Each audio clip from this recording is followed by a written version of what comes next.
오늘도 우리의 찬송을 받으시는 주님께 감사드립니다. 하나님, 우리에게 날마다 새 찬양이 임하게 하여 주시옵소서. 날마다 주님을 새롭게 경험하며 새롭게 경험한 하나님을 찬양할 수 있는 우리가 되게 하여 주시옵소서. 우리의 신앙이 한자리에 머무는 신앙이 아니고 계속 주님을 향해 더 나아가는 신앙이 될 수 있도록 하나님, 우리 한 사람 한 사람을 이끌어 주시옵소서. 아버지, 우리로 하여금 앞으로 나아가지 못하도록 방해하는 그 장애가 무엇인지를 주님 알게 하여 주시옵소서. 그래서 어둠 가운데 있던 우리의 눈이 이제 빛을 보고 그 빛 가운데로 나아가기를 힘쓰며, 또한 아버지 하나님, 어떠한 대가를 치르고라도 아버지 우리가 영의 사람이 되는 일을 아버지 멈추지 않도록 주님 도와주시옵소서. 이 시간에도 주님께서 함께 계실 것을 믿습니다. 우리 각 사람의 영을 주님 만져주시고 아버지 새롭게 하여 주시옵소서. 우리의 영이 더 주님께 민감한 자가 될 수 있도록 인도하시고 아버지 우리 영의 충만함이 부어질 수 있도록 하나님 시간 성령으로 기름 부어 주시옵소서. 모든 것을 주님께 감사드리고 살아계신 예수님의 이름으로 기도합니다. 아멘. 우리의 찬양을 받으신 주님 감사합니다.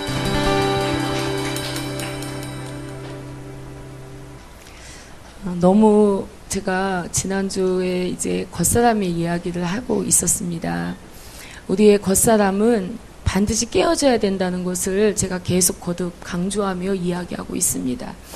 어떤 의미에서 우리 겉사람이 깨어지기 전에요, 우리가 주를 위해 할 수 있는 일은 아무것도 없습니다. 어쩌면 우리의 겉사람이 깨어지지 않은 상태에서 내가 주를 위해 열심을 내는 그 열심만큼 어쩌면 주의 일을 방해할 수도 있습니다. 그만큼 우리의 겉사람이 깨어지는 것은 그렇게 중요한 일입니다.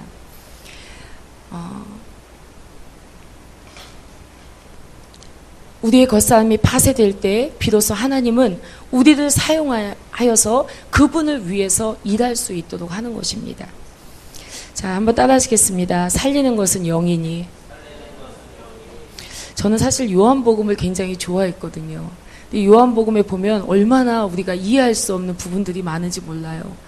왜냐하면 이해 안 되는 대목들이 많지요. 왜냐하면 이 계시를 통해서 알아야 될 부분들이 많이 있기 때문에 그렇습니다.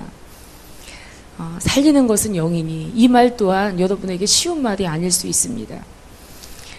우리가 지금까지 신앙 여정을 걸어오면서 여러분이 알게 된 사실이 저와 동일한 것을 알게 되었을 거라고 저는 생각을 합니다. 그것이 무엇이냐면, 우리가 우리 자신의 생각을 의지하거나 내 감정을 의지하거나 또는 내 의지를 신뢰하거나 이렇게 했을 때 우리가 얼마나 많은 실패를 받는지, 그것이 우리 신앙 여정을 통해서 저와 여러분이 깨달은 사실 중에 하나일 것입니다. 여러분, 내 생각 그리고 내 감정 그리고 내 의지가 너무 어리석죠. 어리석고 우리의 영적 성장에도 무익할 뿐만 아니라 너무나 치명적인 방해가 된다는 것을 여러분은 알고 계신지 모르겠습니다. 우리의 겉사람은요, 우리가 하나님을 섬기는 일에 엄청난 방해가 됩니다. 왜냐하면 하나님의 말씀이 내 생각과 맞지 않아요.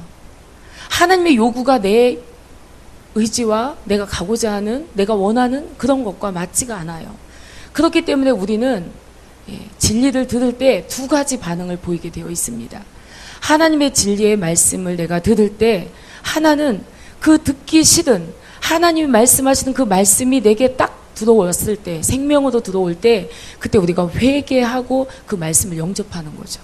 또는 그 말씀을 내가 원치 않아서 그것을 배척하고 그리고 핍박하는 것이죠. 그러니까 우리에게는 두 가지 반응밖에 없는 거예요. 순종하느냐, 불순종하느냐. 그리고 우리 신앙생활의 여정은 순종과 불순종의 싸움입니다. 여러분, 이스라엘 백성들이 광야에서의 그들의 가장 큰 문제가 무엇이었습니까? 불순종이었죠. 그들이 순종하게 되기까지 그들의 광야 생활은 계속되었던 것입니다. 무려 얼만큼요? 광야에서 태어난 그 아이가 40살이 될 때까지 광야 생활은 멈춰지지 않았습니다. 우리의 멈춰지지 않는 고난, 우리의 멈춰지지 않는 여러 가지 문제, 물론 주님을 잘 따라가면서 우리에게 오는 것들도 있겠지만, 그러나 주님께 순종하지 못하고 불순종하고 그릇된 것을 계속 심으면서 내가 그 열매를 먹고 가는 것이 얼마나 많이 있는가 생각해 볼 때 정말 우리는 애통하지 않을 수 없습니다. 우리의 영에서 나온 생각, 그리고 우리 영에서 나온 감정, 그리고 우리 영에서 나온 의지만이 하나님을 섬길 수 있습니다. 그리고 끝까지 주님을 따라갈 수가 있습니다. 우리의 겉사람에 깨어지지 않은 생각, 깨어지지 않는 감정, 깨어지지 않는 이런 의지들은요, 이것은요, 하나님과 늘 반대가 된다는 사실입니다.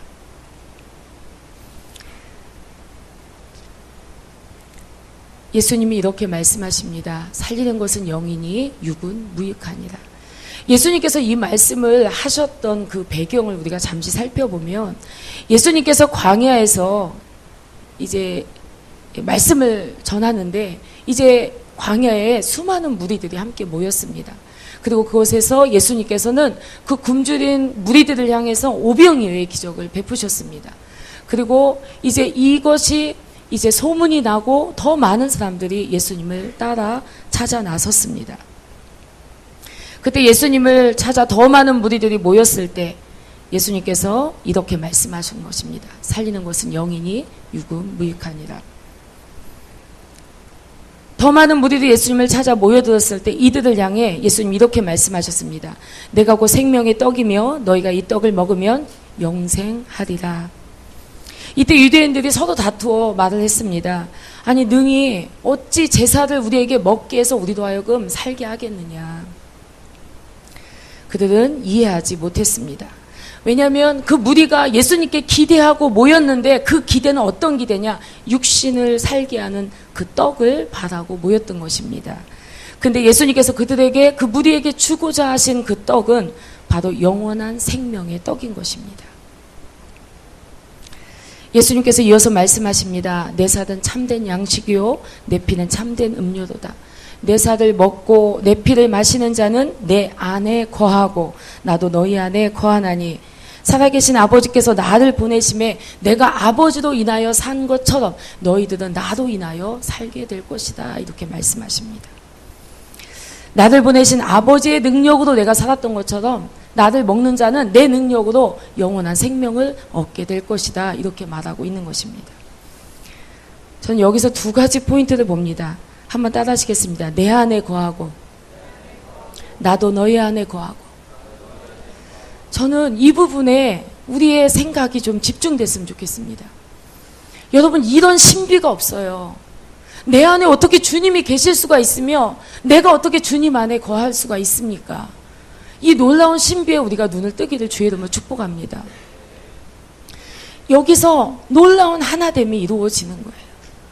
자, 예수님께서는 아버지 하나님으로부터 보냄을 받고 아버지와 영원히 함께 이 땅에 계셨습니다. 그리고 또 이제 부활 승천하셔서 영원히 하나님과 함께 계십니다. 자, 주님께서는 우리를 승천하실 때 제자들을 향해서 내가 너희를 위해 처소를 예비하러 가노니 내가 처소를 예비하면 내가 너희들도 데려가서 나 있는 곳에 너희도 있게 하리라. 이렇게 말했습니다. 자, 이거 약속입니까? 약속이죠. 그런데 그들이 그 육체는 이 땅에서 살고 죽었습니다. 예수님의 제자들, 그 당시에 예수님의 12제자는 지금 살아있는 사람이 하나도 없잖아요. 근데 이 예수님의 12제자들은 이 땅에서 예수님이 그런 약속을 가지고 이 땅에 살았지만 육체로는 죽었습니다. 그러나 그들은 영원히 살게 된 것입니다. 그런데 예수님 안에 계속 있었던 것입니다. 여러분, 우리가 성령을 받을 때 성령께서 내 안에 오셨습니다. 여러분, 이 신비가 어떤 신비인지 아십니까? 하나님께서 내 안에 계신 거예요. 부활하신 예수님이 내 안에 계신 거예요. 내 안에 계신 거예요. 그리고 이 계신 이 능력으로, 이 안에 주님의 그 능력으로 나를 이제 영원히 살게 하실 것입니다. 이것에 조금도, 이 진리에 대해서 여러분 조금도 의혹이 없지요. 그런데 제자들에게 너희가 내 안에 있다 그랬어요. 예수님이 이제 하늘 보좌에 계시다면 이제 예수님의 제자들은 이 땅에 살고 있지만 하늘 보좌에 이미 있었던 것입니다. 여러분, 이미와 아직은 우리에게 여러 가지 생각을 하게 합니다. 그런데 이미라는 사실에 여러분 마음을 좀 쏟으시기 바랍니다. 우리가 이미 이긴 자예요. 이미 승리했어요. 이미 성취했습니다. 예수님께서 이 땅에 오실 때 하나님께서는 계획하셨어요. 그리고 예수님께서는 그것을 이루셨어요. 말씀을 성취했습니다. 예수님이 기록된 모든 말씀에 그 말씀을 응하셨습니다. 예수님을 통해서 말씀을 이루었습니다. 그리고 이제 성령 하나님을 우리 가운데 보내셔서 그분이 즉 부활하신 예수의 영입니다. 그분이 내 안에 오셔서 이제 이 분이 이제 그분의 승리를 우리의 삶에 적용하고 계십니다. 그러니까 하나님은 계획하시고 예수님은 성취하셨고 성령님은 적용하고 계신다는 뜻이에요. 이분이 바로 주님이십니다.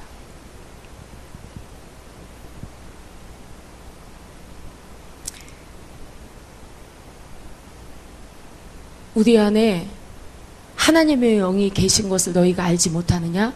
그것을 네가 알지 못한다면 너는 버리운 자다. 이렇게 말씀하셨어요. 여러분은 지속적으로 내 안에 계신 하나님을 봐야 돼요. 내 안에 계신 하나님께 들어야 돼요. 내 안에 계신 하나님이 원하시는 뜻을 깨달아야 돼요. 아멘. 겉사람이 파쇄된 사람의 영은요, 자연히 끊임없이 지속적으로 하나님 앞에 설 수 있습니다. 여러분, 우리 임성민 전도사님이 오셔서 여주동행 말씀 전해줬잖아요. 저는 이 아이들에게 지금도 이 여운이 남아있는지 한번 묻고 싶습니다. 그럼 이미 알고 있어요. 모르지 않아요. 그런데 순종하지 않고 살고 있습니다. 그렇다면 이것은 그냥 한번 스쳐 지나가는 바람에 불과하죠. 어제 불었던 바람에 불과해요. 하나님의 말씀은 순종하는 자에게 적용됩니다. 그 적용된 말씀은 생명으로 나를 계속 만들어가는 거예요. 그러나 적용되지 않은 말씀은 그저 내 옆을 지나갈 뿐입니다. 로렌스 형제의 하나님의 임재 체험하기는 책을 제가 여러분에게 여러 번 이야기했고 여러분도 많이 읽었을 것입니다. 이 로렌스 형제는요, 끊임없이 하나님과 함께 있을 수 있었습니다. 정말 무엇을 하든지 그는 하나님의 임재를 느꼈다고 거기에 기록되어 있습니다. 그런데 어떤 한 형제가 이제 로렌스 형제는 하나님의 임재를 그렇게 늘 느끼고 그렇게 임재 속에서 살았는데 나도 그렇게 해야 되겠다 생각을 하고 그리고 굉장히 열심히 노력을 했습니다. 그리고 하나님의 임재를 계속해서 느낄 수 없는 것에 슬픔과 고통을 느꼈습니다. 정말 그걸 사모한 자라면 그것이 슬프고 고통이 되겠죠. 그래서 다른 한 형제와 함께 매일 1시간씩 기도를 하고 또 매일 1시간마다 이제 시간이 울리게 해서 한 차례씩 시간이 울릴 때마다 하나님 임재를 이제 느끼려고 하나님을 향해서 계속해서 주파수를 맞추는 그러한 훈련을 지속적으로 했습니다. 그러나 하나님의 임재를 지속적으로 느끼지 못했기 때문에 하나님 앞으로 나아가려는 최선의 노력을 다하고 있었습니다. 그런데 문제가 뭐였을까요? 지금도 하나님의 임재를 연습하는 수많은 사람들이 있습니다. 여러분 혹시 하나님의 임재를 연습했습니다 하시는 분 계십니까? 우리는 손 안 들어도 손 드는 걸로 우리는 손 안 들어도 손 드는 겁니다. 발을 이렇게 잠깐 드세요 그럼 안 보이니까. 네. 많은 사람들이 하나님의 임재를 연습했습니다. 그리고 수많은 사람들이 그런 임재를 경험한 사람들이 쓴 책들을 읽었고 그리고 배우려고 노력했습니다. 이 형제가 로렌스 형제를 닮으려고 했지만 그에게 어떤 문제가 있었냐면요. 어떤 일을 하다가 다른 것에 신경을 쓰면 이제 하나님을 또 잊어버리는 거예요. 여러분도 느끼는 어려움 아닙니까? 예배를 드릴 때는 하나님을 향해서 집중하고 있지만 찬양을 할 때는 하나님을 향해 집중하고 있지만 기도를 할 때는 하나님을 향해 집중하고 있지만 그러나 그 시간이 끝나면 돌아서서 하나님에 대한 글자 자체가 머릿속에 없어요. 하나님에 대한 생각 자체가 없어요. 아무것도 하나님하고 연관 지어지거나 하나님과 함께 연결되지 않고 그냥 일상의 삶을 살아가는 것입니다. 이렇게 살면 절대로 영적인 성장이 있을 수 없습니다. 이 형제도 그렇게 노력을 했는데도 자꾸 일상 속에서 하나님의 임재를 잃어버리는 거예요.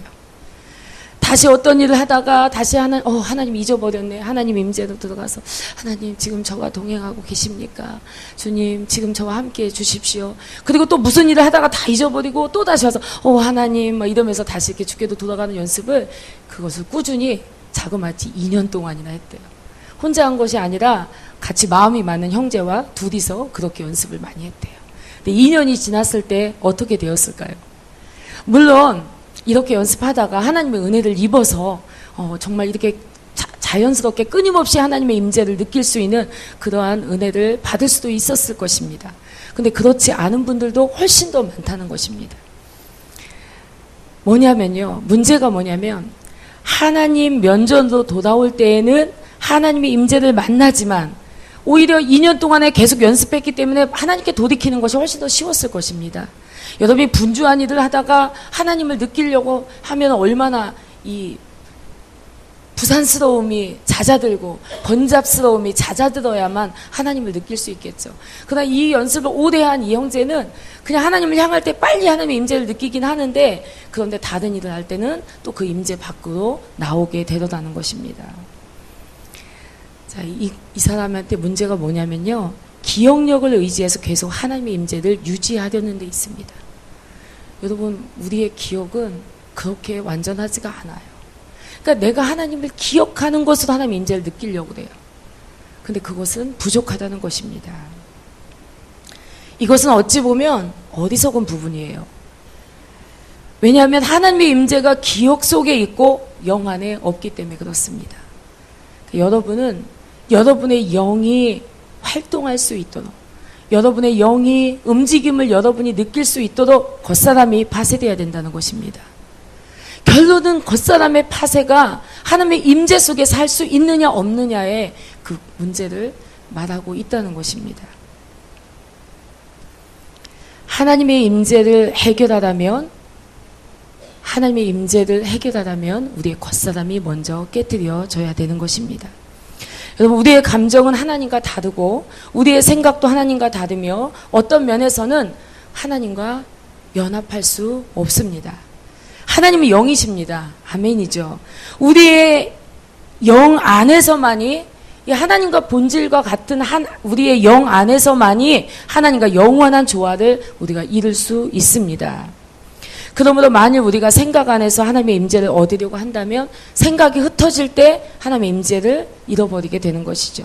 만일 우리가 감정으로 하나님의 임재를 계속 경험해 나아가려고 하면 이제 감정이 바뀔 때 즉시 그 임재는 사라지게 되는 것입니다. 그리고 또 우리가 눈물을 흘리거나 애통한 마음이 있을 때나 막 하나님께 간절하게 하나님을 향할 때 우리가 때로 하나님의 임재를 느낍니다. 하나님의 기름 부으심을 느끼죠. 하나님의 불이 임할 때도 있습니다. 그런데 이것이 계속되지 않기 때문에 우리가 항상 눈물을 흘릴 수도 우리가 항상 애통할 수도 없는 거 아닙니까? 그래서 문제는 뭐냐면 우리의 겉사람, 즉 우리의 자아가 깨어지는 것만큼 여러분은 하나님의 임재를 누리고 살 수 있습니다. 우리가 우리의 행위로 하나님의 임재를 유지하려고 할 때 행위가 그치면 임재는 사라지게 되는 것입니다. 그러니까 하나님의 임재를 바라고 있을 때는 하나님의 임재를 느낄 수 있지만 내가 설거지를 한다거나 청소를 한다거나 그 밖에 누구를 만난다거나 할 때는 하나님의 임재 밖으로 나오게 되는 거예요. 그런데 여러분 겉사람이 깨어지는 것만큼 여러분은 속에서 하나님과 계속 연결될 수가 있어요. 왜 그런지 아십니까? 우리의 내면이 고요하기 때문에. 여러분, 우리 겉사람은 얼마나 분주합니까? 생각이 얼마나 분주하고 내 감정은 얼마나 들쑥날쑥하고 내 의지는 얼마나 살고자 하는 의지는 별로 없어요. 기도하고자 하는 의지 별로 없어요. 예배 잘 드리고자 하는 의지 별로 없습니다. 그런데 어떤 의지가 강하냐? 그냥 육으로 살고자 하는 의지가 강하죠. 그래서 여러분의 이 의지대로 여러분이 움직였다가는 망하는 거예요. 그러니까 이 의지를 가지고 어찌하든지 여러분 영 안으로 들어가서 여러분의 영이 강화되도록 여러분의 영이 강해지도록 하나님과 함께 움직일 수 있도록 하나님이 고통스러워 하실 때 내 영이 그걸 느낄 수 있어야 돼요. 하나님이 슬퍼하실 때 내 영이 그걸 느낄 수 있어야 돼요. 하나님이 기뻐하실 때 내 영이 그것을 느끼고 이 겉사람이 그것에 동의하고 움직일 수 있어야 됩니다. 근데 겉사람이 깨어지지 않은 사람은 영을 느낄 수가 없어요. 하나님을 느낄 수가 없어요. 하나님의 존재를 감지할 수가 없습니다. 대부분의 사람들은. 그래서 겉사람의 분주함으로만 우리가 이 땅을 살고 있는 것입니다. 여러분, 우리 겉사람이 깨어지면요, 우리 육체는 잠을 자도 우리 영이 잠을 안 자요. 우리의 영이 기도하고 우리의 영이 찬양하고 우리의 영이 하나님을 예배합니다. 여러분, 영이 계속 가동되도록 여러분이 성령 충만한 상태가 어떤 상태냐? 여러분 영이 활동하는 상태예요. 충만하지 않은 상태는 어떤 상태냐? 영이 잠자고 있는 상태죠. 겉사람이 설치고 있는 상태죠. 충만하지 않은 상태. 근데 충만한 상태는 우리의 영이 활동하고 있는 상태예요. 계속 하나님으로부터 계속 무엇인가 감동을 받고 하나님으로부터 은혜를 입고 계속 하나님과 연결된 상태, 하나님의 임재 속에서 살아갈 수 있는 상태가 바로 성령 충만한 상태인 것입니다. 사람의 영은요, 우리 안에서 하나님에 대해 반응을 하는 곳입니다. 겉사람은 외부적인 일들에 반응을 하는 것이에요.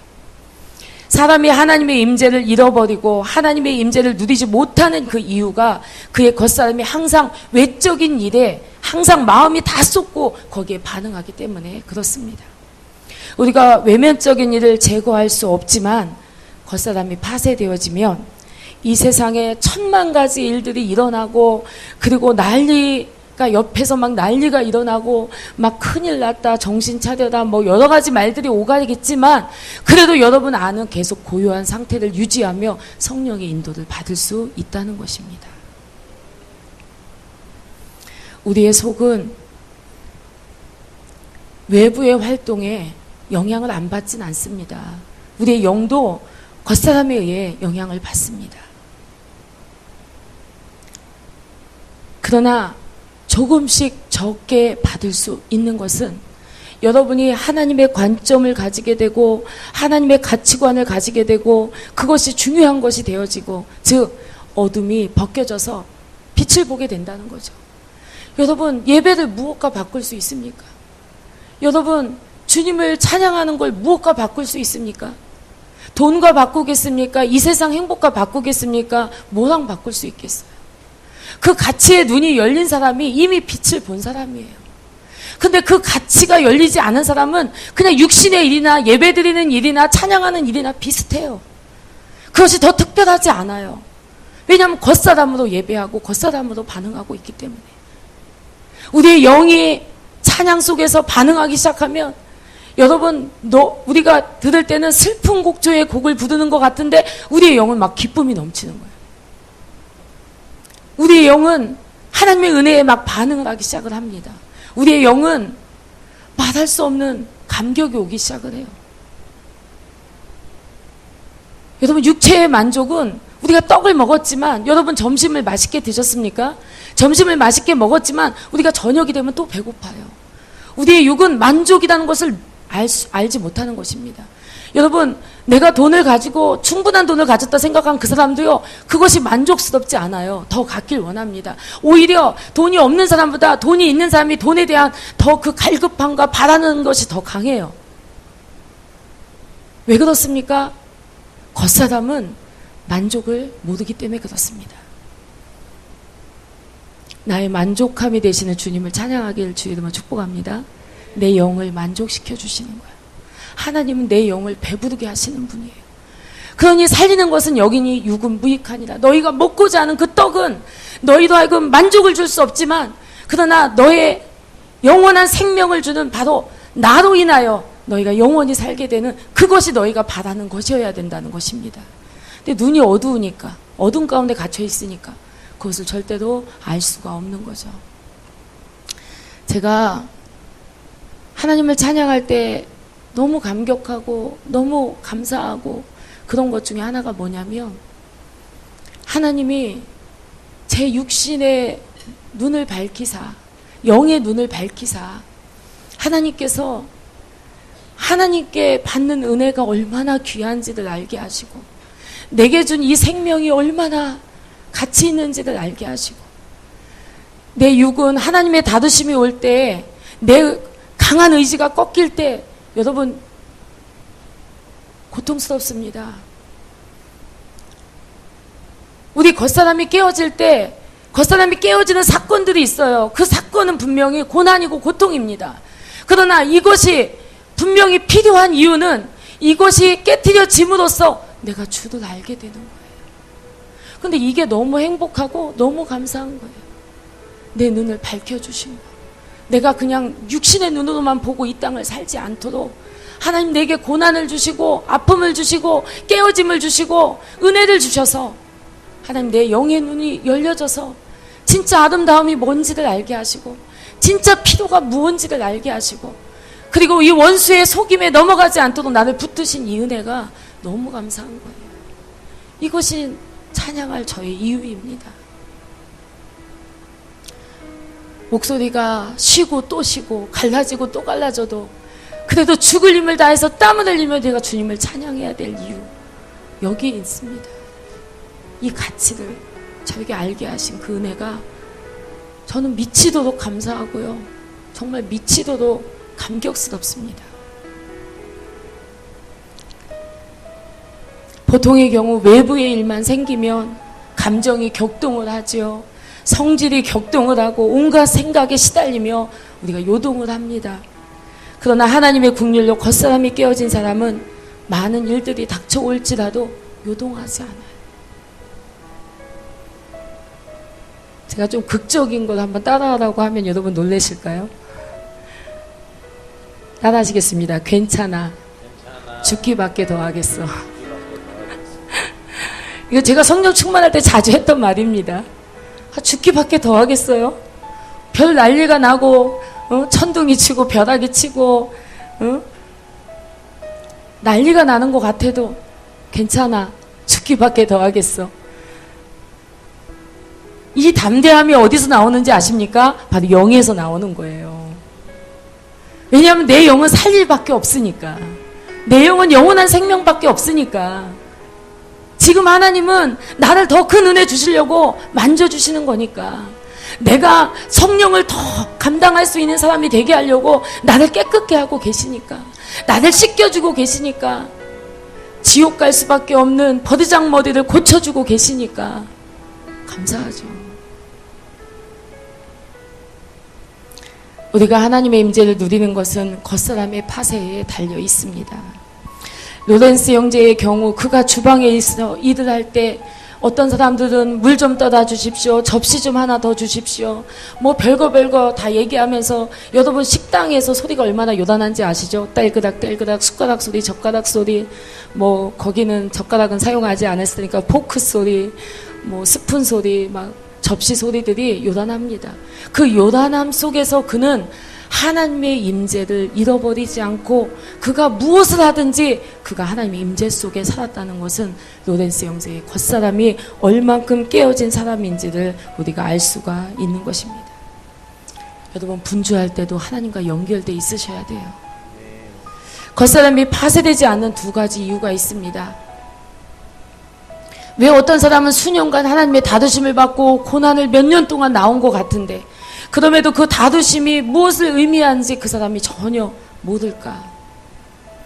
주님께서 어떤 사람은 강한 의지를, 또 어떤 사람은 그의 생각을, 어떤 사람은 넘치는 그의 감정을 이렇게 하나님이 다루셔서 헐어버리시는데 어떤 사람은 아직도 파쇄되지 않고 있을까? 그 원인은 두 가지가 있습니다. 바로 첫째는요, 그들이 흑암 가운데 거하기 때문입니다. 어두워서 그런 거예요. 너무 어둠 속에서 사니까. 하나님의 다루시는 손을 보지 못하기 때문입니다. 하나님께서는 우리의 삶 속에 찾아오셔서 우리를 부딪혀 주십니다. 내 겉사람 깨어지라고. 그런데 우리가 하나님의 다루심을 알지 못합니다. 보지 못합니다. 나에게 부딪혀 오는 게 내 가족입니까? 나에게 부딪혀 오는 게 우리 교회 형제 자매입니까? 나에게 부딪혀 오는 게 무엇입니까? 내 환경이 나에게 부딪혀 오죠. 불편한 환경 우리에게 허락할 때가 많습니다. 그런데 그런 모든 불편한 상황들이 다 의미하는 것이 무엇이냐는 거죠. 이것이 바로 하나님의 손길인 것입니다. 이것이 바로 나의 겉사람을 깨트려서 나도 하여금 성령으로 살게 하고자 하는 하나님의 사랑인 것입니다. 둘째 원인이 있습니다. 이것은 뭐냐면 그들이 자기를 너무 사랑하는 거예요. 자기 자신을 너무 사랑하는 것입니다. 자기를 사랑하는 것은 사람의 겉사람이 파쇄되지 못하도록 하는 엄청난 장애 요소인 것입니다. 자기를 사랑하는 마음이 하나님에 의해 제거되어야만 우리는 하나님을 비로소 예배할 수 있습니다. 자기를 사랑하는 마음이 내려놔져야만 우리는 비로소 하나님을 온전히 찬양할 수 있습니다. 우리의 모든 오해와 모든 불평과 그리고 그 원망의 이유가 무엇이라고 생각하십니까? 이것은 바로 은밀하게 자기를 사랑하기 때문임을 우리가 알아야 될 것입니다. 우리가 자기를 사랑하기 때문에 우리는 자기를 구출하기 위해 온갖 방법을 다 동원하는 것입니다. 여러분, 저는 제가 묵상하는 것들 중에 몇 가지 예수님에 대한 묵상이 있는데요. 제가 자주 묵상하는 것 중에 하나가 바로 이것입니다. 예수님은 양에 비유되었죠. 어린 양에 비유되었습니다. 양이 이제 그 양을 끌고 가는 사람들에 의해 끌려가서 그리고 털 깎는 자 앞에 잠잠하게 자기를 내어 맡긴과 같이 예수님께서는 자기를 욕하고 핍박하고 정말 온갖 고통을 주는 모든 자들을 향해 침묵하셨습니다. 잠잠하셨어요. 잊을 수 없는 대목이 이 대목이지 않습니까? 예수님은 하나님이신데 그분의 억울함은 우리가 다 알고 있습니다. 그런데 그가 침묵하셨어요. 그리고 자기를 그냥 이리 밀치는 사람에게 내어 맡기고 저리 밀치는 사람에게 자기를 내어 맡겼다는 것입니다.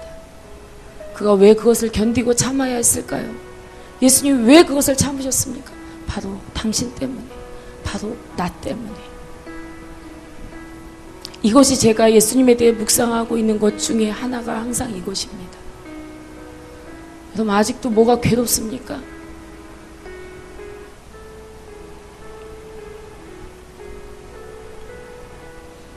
내가 자기를 너무 사랑하면 하나님의 만지심을 받지 못해요.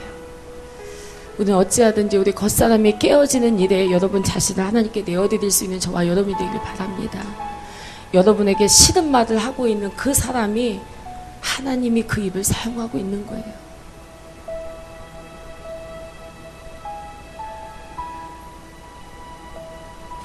하나님의 말씀이 그 말씀을 내가 받으면 내 안에서 회개가 일어나고요. 하나님 말씀을 내가 영접하지 않고 받지 않으면 오히려 그 말씀을 핍박하게 되어 있습니다. 그래서 예수님을 유대인들이, 바리새인들이 십자가에 종교인들이 못 박아 죽여버린 것입니다. 나를 사랑하느냐고 예수님 사랑하는 걸 포기해요. 나를 선택하느냐고, 나를 섬기느냐고 하나님 섬기는 걸 포기하는 것입니다. 한번 잘 보세요. 여러분의 삶 속에서 끊임없이 여러분 안에 쏟아져 나오는 원망과 불평이 다 나를 사랑하기 때문이라는 것을 여러분 보게 되시길 주님으로 축복합니다. 찬양하시겠습니다.